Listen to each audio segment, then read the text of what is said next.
कैलास मंदिर हे महाराष्ट्रातील एलोरा गुहांच्या परिसरातील एक प्रसिद्ध हिंदू मंदिर आहे. हे मंदिर राष्ट्रकूट राजवंशातील राजा कृष्ण प्रथम यांनी 8व्या शतकात बांधले होते. मंदिराची वैशिष्ट्ये: एका खडकातून कोरलेले. हे मंदिर एकाच खडकातून कोरलेले आहे, ज्यामुळे ते जगातील सर्वात मोठे खडक कट मंदिर बनले आहे. द्रविड शैली: मंदिराचा वास्तुशिल्प द्रविड शैलीचा आहे, जो दक्षिण भारतातील मंदिरांसाठी प्रसिद्ध आहे. जटिल शिल्पकला: मंदिराच्या आत आणि बाहेर अत्यंत जटिल शिल्पकला आहे, ज्यामध्ये देवतांची आणि पौराणिक कथांची प्रतिमा आहेत.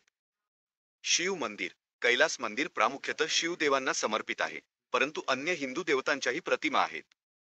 विश्व वारसा स्थळ: कैलास मंदिर युनेस्कोचे विश्व वारसा स्थळ आहे. मंदिराची भेट देण्यासाठी स्थान: एलोरा गुहा, जिल्हा छत्रपती संभाजीनगर, महाराष्ट्र. वेळ: मंदिर सकाळ 9 ते संध्याकाळ 5 वाजेपर्यंत खुले असते. प्रवेश शुल्क: प्रवेश शुल्क लागू आहे. कैलास मंदिर हे भारतीय वास्तुकला आणि शिल्पकलेचे एक अद्भुत उदाहरण आहे.